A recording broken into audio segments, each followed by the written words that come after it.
एक छोटे से शहर में एक भिखारी और एक अमीर आदमी रहते थे। भिखारी का नाम रामू था और वह सड़कों पर भीख मांगता था।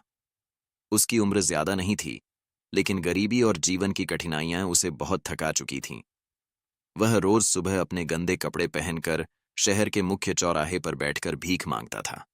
वहीं शहर के सबसे बड़े व्यवसायी राघव हर दिन अपने आलीशान घर से निकलकर अपनी कार में सवार होकर काम पर जाते थे।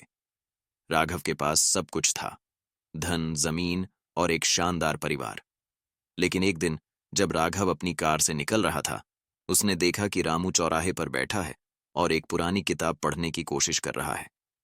राघव ने सोचा, यह भिखारी किताब क्यों पढ़ रहा है? क्या यह उसकी भूख और दुखों को कम कर सकता है?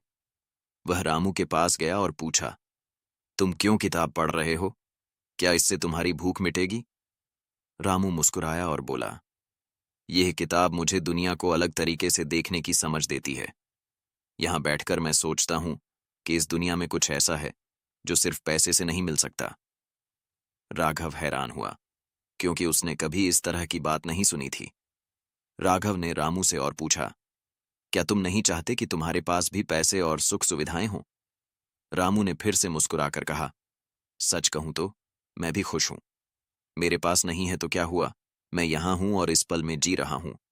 मैं हर दिन भगवान का धन्यवाद करता हूं कि मुझे यह दिन मिला है। राघव को रामू की बातें गहरे तक छू गईं। वह सोचने लगा कि भले ही उसके पास दौलत हो, लेकिन वह कभी भी संतुष्ट नहीं हो पाया था। वह हमेशा कुछ और पाने की इच्छा रखता था।